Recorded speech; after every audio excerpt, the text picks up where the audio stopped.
오늘은요 29장 1절부터 사실은 봐야 되는데 조금 본문이 길어요. 내용은 그렇게 큰 내용은 아닌데 불구하고 29장이 아주 자세하게 이렇게 펼쳐주고 있기 때문에 그 내용이 아주 길어서 우리가 한 작은 부분만 같이 읽었습니다. 특별히 제사장의 위임에 대한 말씀이거든요. 그래서 위임이라고 하는 말은 임무를 맡긴다라는 거죠. 이 말씀을 보다가 저 위임식이 생각이 났어요. 요 며칠 전에 위임식 하는 교회를 다녀왔는데 위임식에서 그 답사하는 목사님 감격 어린 목소리가 아직도 귓가에 쟁쟁합니다. 이제 개척해서 어려운 시기에 개척해서 한 5년 만에 장로님 세우고 이제 위임식을 하는 목사님인데 성도들에게 그런 말씀을 하더라고요. 부족한데 불구하고 이제 오래 참아주시고 함께 이렇게 교회를 세워주셔서 감사하다고, 또 부족한 사람을 위임 목사로 청빙해 주신 거 감사하다고. 그 다음에 한 말이 제 마음을 아주 찡하게 만들었는데 사모에 대해서 감사하다라는 얘기를 하더라고요. 교인들은 일주일에 한 번씩 보지만 집사람은 늘 보는데 목사는 매일 사모에게 말씀으로 공격을 했다고, 자신도 말씀대로 살지 못하면서 말씀 몇 구절 안다고 공중새를 봐라, 들의 백합화를 봐라 그랬다고, 남편 역할도 제대로 못하면서 그런 말로서 공격을 했다고, 그런데도 참아주어서 고맙다고 하면서 답사를 하는데 참 제 자신이 부끄러웠습니다. 그러면서 나는 위임식을 할 때 어떻게 답사를 했나 하는 생각을 가만히 살펴보게 되었어요. 과연 성도들에게 감사를 했나, 사모에게 그리고 자녀들에게 감사를 했나. 이 시간을 빌어서 다시 한번 이 부족한 사람을 위임 목사를 받으시고 지금까지 따라주신 우리 성도님들과 우리 집사람에게 감사하다는 말씀을 드립니다. 감사합니다. 또 반면에 여러분께서 저와 또 여러분을 참아주신 하나님을 감사하는 사람들이 되어야 되겠다. 하나님을 알지 못했을 때 하나님께서 그대로 심판을 했다 그러면 우리는 어떻게 됐을까? 그죠? 하나님을 알지 못했을 때, 믿음이 없었을 때, 또 범죄했을 때, 우리가 죄악 가운데 여전히 머물고 있었을 때 심판을 했다 그러면 어떻게 됐을까? 우리가 우상 숭배하고 있었을 때, 내가 왕 노릇하고 내가 재판장 노릇하고 그렇게 살아왔는데 왕이신 우리 하나님이 참아주셨고 재판장이신 우리 하나님이 참아주셨고, 그죠? 참아주시고 참아주신 것을 생각하면, 그래서 오늘 그만큼 하나님이 우리를 참아주셨구나, 하나님이 기다려주셨구나 라는 걸 깨달아 아는 사람이 되어졌고, 옛사람을 벗어버리고자 몸부림치는 사람들이 되어졌고, 오늘만큼 하늘나라의 생명을 가진 자가 되어진 것 감사하죠. 이 모든 것이 은혜다라는 생각이 들어요. 그러다 보니까 이런 가사가 생각이 나더라고요. 찬양이 하나 있는데, 은혜 아니면 살아갈 수가 없네 라는 찬양이에요. 은혜 아니면 살아갈 수가 없네. 우리 같이 불러볼까요? 은혜 아니면 살아갈 수가 없네. 호흡마저도 다 주의 것이니 세상 평안과 위로 내게 없어도 예수, 오직 예수뿐이네. 다시 한번. 은혜 아니면 살아갈 수가 없네. 호흡마저도 다 주의 것이니 세상 평안과 위로 내게 없어도 예수, 오직 예수뿐이네. 그 신 계획 다 볼 수도 없고 작은 고난에 지쳐도 주께 묶인 나의 모든 삶 높이고 견디게 하시네. 은혜 아니면 살아갈 수가 없네. 나의 모든 것 다 주께 맡기니 참된 평안과 위로 내게 주신 주 예수 오직 예수뿐이네. 하나님의 은혜요 하나님의 사랑인 줄로 믿습니다. 주님께서 기를 주님의 이름으로 소원합니다. 로마서 1장을 보시면 하나님께서 은혜를 베풀어 주지 아니하시고 내버려 두시면 온갖 우상 숭배하는 자가 된대요. 나 중심의 사람이 되어지고 자기 멋대로 살아가는 사람이 되어진대요. 오늘 말씀을 보면서 이 땅은 하나님께서 버려둔 세상이 아니라 하나님이 섭리하시고 오래 참아주신 세상이라는 것을 알게 되죠. 바로 우리들의 삶에 있어서 그렇습니다. 그렇지 않으면 이미 버림받았기 때문에 포기하는 것들이죠. 예전에는 수술할 때 그렇게 해서 요즘은 그렇지 않고 했다가요. 그죠? 가슴을 열고 열었다가도 가능성이 없으면 뭐예요? 덮어버렸어요. 참 요즘은 의학이 발달해서 그런 경우들이 거의 없습니다만은 옛날엔 그랬어요. 그리고 뭐라 그래요? 집에 가셔서 맛있는 것 잡수시라고. 그게 끝이에요. 오늘 우리의 현실은 어떻게 봐야 될까요? 로마서 9장에 이런 말씀이 있어요.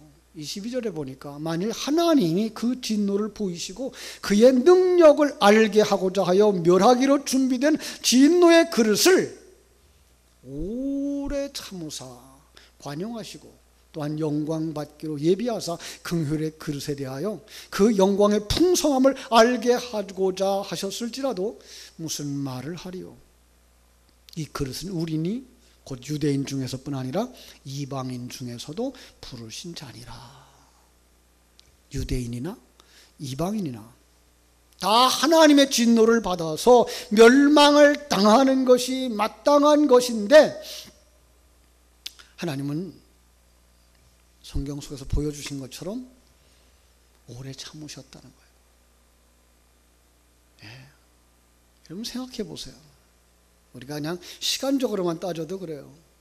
유대인들이 그 복음을 붙잡고 출애굽한 시대부터 예수님 오실 때까지 이어왔고 예수님이 이 땅에 오셔서 십자가에 죽어주신 그 죽음과 그 부활의 증거를 가지고 지금 이 한국 땅에 올 때까지 적어도 2000년의 시간이 지나갔어요. 그죠? 참. 그 기간 동안에 하나님이 참아주시고 기다려주지 않았으면 우리는 어떻게 됐어요? 복음을 모르는 사람이 되었을 거예요. 하나님을 모르는 사람이 되었을 거예요. 아니 하나님을 모르고 하나님의 계획도 모르고 하나님이 우리와 함께하는 것도 모르고 아니 하나님이 우리를 구원하신다는 그 은혜를 모르면서 살아갔을 거예요. 그죠? 그런데 불구하고 하나님이 오래 참아주셨어요. 오래 참아주셨어요. 근데 그 참아주심으로만 끝나는 게 아니었더라고요. 그 참아주심에 대해서 베드로는 이렇게 얘기를 했어요. 베드로전서 3장 20절에서 그들은 전에 노아의 날 방주를 준비할 동안 하나님이 오래 참고 기다리실 때에 복종하지 아니하던 자들이라 방주에서 물로 말미암아 구원을 얻은 자가 몇 명뿐이니 겨우 8명뿐이라. 여러분 이 8명을 구원하기 위해서 하나님 몇 년을 참아주신 걸로 기록되어져 있는지 아세요? 우리는요 방주가 그냥 120년 동안 만들어졌구나 그래서 한 120년 정도 참았지라는 이야기를 생각을 할 수 있는데요. 아니요, 그 사건이 그 전부터 올라가요. 전부터 쭉 올라가면 에녹이 나와요. 에녹이 하나님 앞에 은혜를 받은 사람인데 에녹이 심판이 있을 거라고 하는 메시지를 듣습니다. 그리고 하나님께서 이 에녹이 나이 60대에 아들을 주셨는데 아들의 이름이 무드셀라예요. 이때부터 에녹이 하나님과 300년 동안을 동행하다가 하늘나라로 가요. 여러분, 이 무드셀라를 낳을 때 에녹이 하나님의 계시를 받습니다. 어떤 계시요? 심판의 계시요. 무드셀라가 무슨 뜻이라 그랬죠? 이 사람이 죽으면 심판이 온다.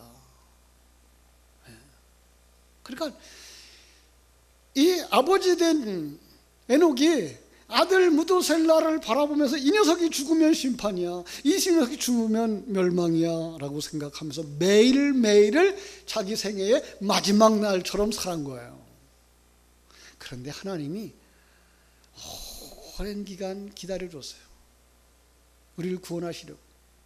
그래서 재미있는 건요, 성경 속에 나이 제일 많은 사람이 누군지 아세요? 제일 나이 많게 돌아가신 분이 누군지 아세요? 바로 이 무드셀라예요. 예. 그래서 무드셀라가 969살에 죽는다고요. 그런데 무드셀라가 죽는 그때가 이 노아가 600살 되는 해예요. 그때 홍수가 난 거예요. 하나님은 그 홍수 속에서 8명을 구원하시기 위해서 900년이라고 하는 1000년이라고 하는 세월을 참아 기다려 주셨고, 그 속에서 이 8명이 구원받은 거예요. 성경은 그렇게 얘기합니다. 예수님께서 이 세상의 종말에도 노아의 때와 같다고 하셨다라고 말합니다. 노아의 때가 어땠다고요? 시집가고 장가가고 사람들이 사고 팔고, 이런 얘기를 딱 들으면요, 요즘 얘기들하고 너무 똑같아요. 그죠?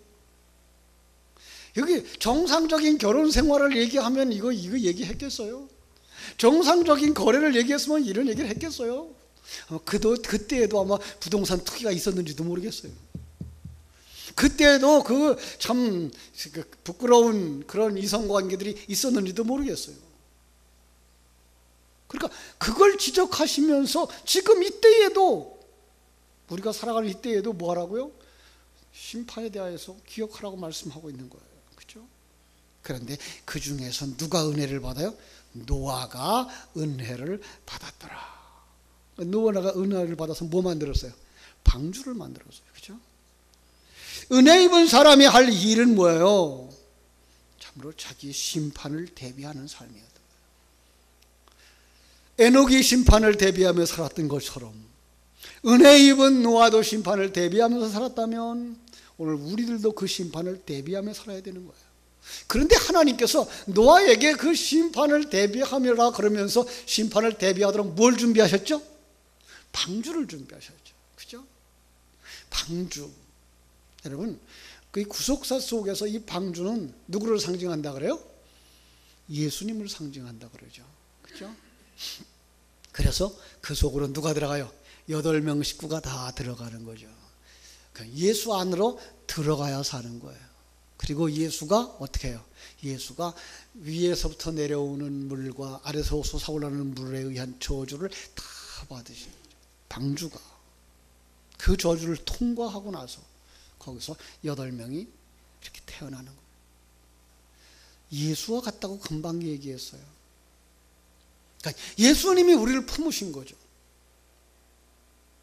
언제 품었나요? 예수님이 이 땅에 오셔서 세례 요한을 통해서 세례받을 때에 예수님 우리와 하나 되어져서 한 몸이 되어져 물속에 들어가시는 거예요. 그 그림이 오늘 본문에 나오는 대제사장의 그림에 그려져 있는 거예요. 그렇습니다. 자, 대제사장이 되어진 예수 그리스도, 이 땅에 오셔서 우리를 품에 안으시고 그리고 함께 죽으시고 함께 부활하시는데 그 중에 가장 중요한 부분을 오늘 이야기하고 있는 것입니다. 그렇습니다. 출애굽기를 읽어놓고서는 신약 성경만 얘기하는 것 같아 보일지 모르지만 우리 신약에 있는 예수 그리스도의 모습을 통해서만 구약은 풀어질 수 있기 때문에 그렇습니다. 자, 오늘 본문 조금 앞으로 가서 1절부터 볼까요? 1절부터 19절까지, 1절부터 9절까지의 말씀에 보면 제사장의 위임 이렇게 소제목이 들어가 있고, 제사장의 위임이 위하여서 제물을 준비하는 그림이 쭉 그려져 있습니다. 거기 보면은 뭐를 준비하라 그랬는가 하면은요, 어린 수소 한 마리, 1절의 마지막 부분에 보면, 1절 끝 부분에 보면 어린 수소 하나를, 또 흠없는 양 수양 둘을, 그리고 무교병과 기름 섞인 무교 과자와 기름 바른 무교 전병을 모두 고운 가루로 만들어라 그래요. 그러니까 거기에 어린 수송아지 한 마리, 흠없는 수양 두 마리, 그리고 무교병, 기름 과자, 그리고 기름 바른 무교 전병 모두 다 고운 밀가루로 만드는데, 여러분 그걸 다 가지고 옵니다. 그런데 거기서 요구하는 게 뭘까요? 제물을 가져오는데 요구 상황이 있어요. 흠이 없어야 하는 거예요. 짐승에는 뭐가 없어야 돼요? 흠이 없어야 돼요. 밀가루에는 뭐가 없어야 돼요? 누룩이 없어야 돼요. 그럼 흠을 뭐라 그래요? 죄라고 말하죠. 그렇죠? 누룩을 뭐라 그래요? 죄라고 말하죠. 예. 그러니까 그것을 가져다가 뭐 하는 거예요? 하나님 앞에 제물로 드리는 거예요. 다 순전한 희생의 제물이 누구인지를 보여주는 이런 그림인 거예요. 누구예요? 예수 그리스도. 흠이 없고 죄가 없는 예수 그리스도. 이것을 준비하고서 씻어야 하고, 또 제사장은 복장을 입어야 하고 속옷으로 가려야 되는 거예요. 지난주 우리는 지난주가 아니었네 벌써요? 지지난주가 됐네요. 그렇죠? 대제사장의 그림을 우리가 한번 보았어요. 어떻게 그가 복장을 하고 가는지, 속옷에 하얀 속옷에서부터 겉옷을 입는 것, 에봇을 입는 것, 에봇 앞에 흉배를 붙이는 것, 그죠? 그 흉배 안에 뭐가 있어요? 12 보석이 있는 것 다 우리가 살펴보았어요. 그렇죠? 자, 그런 제사장과 하나 되어지는 모습이 여기에 그려지는 거예요. 그 제사장이 제물과 하나 되어져요. 먼저는 제물과 하나 되어져요. 그래서 10절부터 오늘 3절까지 37절까지의 이야기가 위임받은 제사장이 짐승의 안수를 합니다. 자, 송아지에게도 안수하고 수양에게도 안수합니다. 여러분, 안수를 하고 짐승을 잡아 그 피를 제단에 뿌리고 기름으로 제단 위에 불사르게 합니다. 이렇게 안수해서 짐승을 잡는 건 뭐예요? 구약의 안수는 뭐라 그랬죠? 내 죄를, 나를 여기에다 전가시킨다라는 거죠. 그래서 그 제물이 죽을 때 누가 죽는 거로 상징하는 거예요? 내가 죽었다라고 하는 것을 상징하는 거죠. 그렇죠? 자신이 죄인인 자신을 다 전가시켜 놓고 그 제물을 잡는 거죠. 그죠? 구약에서는요, 제사장 자신이 직접 제물로 드려지는 것은 나오지 않아요. 그런데 소나 양의 안수함으로써 제사장이 그와 하나 되어졌고, 양이 죽음으로 말미암아 누가 죽은 거예요? 제사장이 죽음을 그려내고 있는 것입니다. 제사장 자신이 속죄한 다음에 백성들을 속죄합니다. 자, 오늘 20절, 21절 한번 볼까요? 조금 앞으로 가서 20절, 그죠? 같이 읽어요. 시작. 너는 그 수양을 잡고 그것의 피를 가져다가 아론의 오른쪽 귓뿌리와 그의 아들의 오른쪽 귓뿌리에 바르고 그 오른쪽 엄지와 오른발 엄지에 바르고 그 피를 제단 주위에 뿌리고 제단 위에 피와 관유를 가져다가 아론과 그의 옷과 그의 아들들과 그의 아들들의 옷에 뿌리라. 그와 그의 옷과 그의 아들들과 그의 아들들의 옷이 거룩하리라. 수양의 피를 가져다가 아론의 오른쪽 귓뿌리와 그의 아들들의 오른쪽 귓뿌리에 바르고, 또 발에도 오른쪽 엄지와 오른쪽 엄지에 바라요. 그래서 손 엄지하고 오른쪽 엄지에 바르고, 그리고 피를 제단 위에 뿌리고, 아론과 그 아들의 옷에 피를 그리고 기름을 뿌리고, 그렇게 함으로써 거룩해지네요. 여러분, 이건 물론 영적인 의미를 담아준 거죠. 여러분, 귓뿌리에 피를 바를 때 무슨 생각이 납니까? 종이죠, 종. 종은 귀를 뚫죠. 주인이 그 주인을 사랑하기 때문에 기간이 돼서 돌아갈 때에도 돌아가지 않고 주인과 같이 살겠습니다. 그러면 그 종을 데려다가 문기둥에다가 귀를 뚫어요. 그때부터는 종의 신분이나 그 집의 아들과 똑같은 대우를 받는다고요.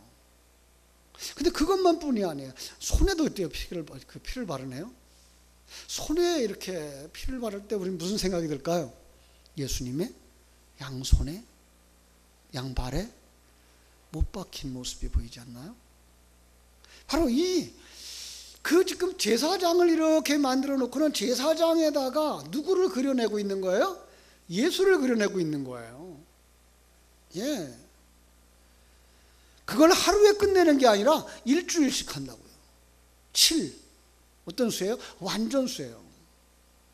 완전히 거룩한, 완전히 구별된 존재로 이 제사장을 드러나게 하는 거예요. 신약에 와서 보면 이분이 누구를 상징해요? 예수님을 상징하는 거죠. 그렇죠? 자, 제사장은 이런 제도가 구약을 통해서 발휘됩니다. 모세의 중재, 제사장의 역할입니다. 그죠? 대제사장들의 중보, 이거 예수님의 그 중보를 이야기합니다. 그걸로 말미암아서 백성들이 심판을 받아야 될 때, 형벌을 받아야 될 때, 처벌을 받아야 될 때 넘어서는 거예요. 그러니까 징벌하시는 하나님과 벌 받아야 하는 죄인들 사이에 누가 가로 서 있는 거예요? 대제사장이. 누구를 상징한? 예수님을 상징한 대제사장이 가로 서 있는 것을 보게 되는 것입니다. 우리는 그래서 그 대제사장들의 모습을 보면서 누구를 볼 수 있어야 돼요? 예수님을 볼 수 있어야 되는 것입니다. 그렇죠? 여러분, 지금은 이 세상에 대제사장이 없어요. 그렇다고 예수님이 있나요? 예수님도 안 계셔요. 그렇다면 우리 중보자들이 안 계시나요? 이제는 대제사장의 역할과 2000년 전의 예수의 역할을 통해서 지금 보이지 않는 성자 하나님의 중보의 역할을 보실 수 있어야 돼요. 여기까지 가셔야 돼요. 이 땅에 보여졌던 대제사장이나 보여졌던 예수의 모습이 아니라 보이지 아니하는 성자 하나님의 중보적 사역을 보셔야 되는 거예요. 왜냐하면 그 십자가로 완성되어진 그 그림이 천국에 있기 때문에 그래요. 히브리서 9장 23절로 28절을 보면 예수님이 단번에 자기 피로 영원한 속죄를 지내시고 지금도 하늘 성소에 영원한 대제사장으로 있다라고 말씀하신다고요. 그러므로 우리가 이 땅에 존재하는 이유 뭐예요?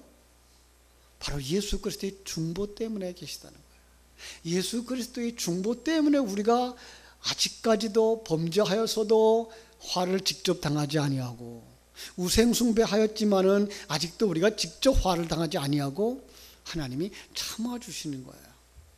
그 그림을 대제사장의 흉배에 있는 뭐가 있죠? 12보석들. 그 12보석에 있는 12지파의 이름 속에 우리가 들어가 있다는 사실을 깨달아 하셔야 되는 거죠. 그렇습니다. 대제사장은 성소에 들어갈 때마다 이 흉배를 붙이고 들어갔어요. 그 흉배를 붙이는 건 많은 사람들이 그렇게 오해를 하죠. 가슴에 방패. 근데 실상은 우리를 품으신 주님이에요. 여러분을 누가 품고 계셔요? 우리 주님이. 우리 주님이 여러분을 품으시고 어디로 들어가셔요? 십자가로 들어가셔요.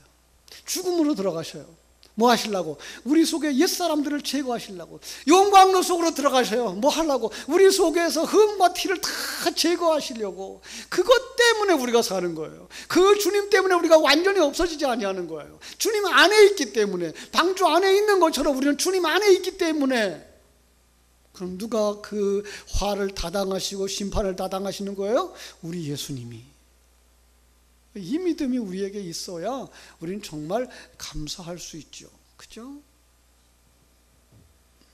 노아 홍수 때와 같이 동일한 말씀으로 이 보이는 하늘과 땅이 불사르기 위해 보존하여 두는 그날까지 우리는 하나님이 참아주시고 하나님이 기다려주시는 것을 깨달아 알아야 할 줄로 믿습니다.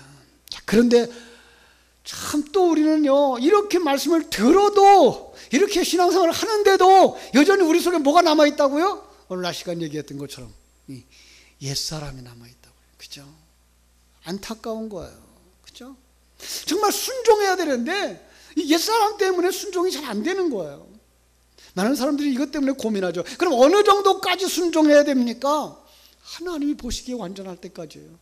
사람의 보기에 누구니 하는 완전한 것이 아니라 하나님 보시기에 완전할 때까지예요. 그때까지 주님은 우리를 품으시고 이 세상을 통과하시는 거예요. 다 완성되어지면 우리는 어디로 들어가요? 천성에 들어가겠죠. 천성에서 거룩한 성전으로, 그리고 그리스도의 신부로, 그리고 그 하늘나라를 유업으로 받을 아들로 완성되어지게 될 줄로 믿습니다. 그래서 그때까지 누구 품을 떠나면 안 돼요? 주님의 품을 떠나면 안 돼요. 대제사장의 품을 떠나면 안 돼요. 그 주님과 늘 함께 하심으로 말미암아 정말 그리스도의 사랑이 여러분 속에 그대로 깃들여지고, 그죠? 하나님이 지켜주시고 보호해주신 그 은혜가 여러분 속에 그대로 임해져서 하나님께 영광 돌릴 수 있는 여러분들, 감사와 찬송을 드릴 수 있는 여러분들 되시기를 주님의 이름으로 축원합니다. 기도하겠습니다. 아버지 하나님, 감사합니다. 정말로 주님의 은혜가 아니었으면 우리는 지금까지 존재할 수도 없는 자들이었습니다. 방주가 아니었으면 그 홍수로 다 죽을 수밖에 없었던 것처럼, 주님의 그 헌신과 그 대제사장의 희생이 아니었으면 우리는 정말 오늘 존재할 수도 없는 사람이요, 천국을 소망할 수도 없는 사람들이었습니다.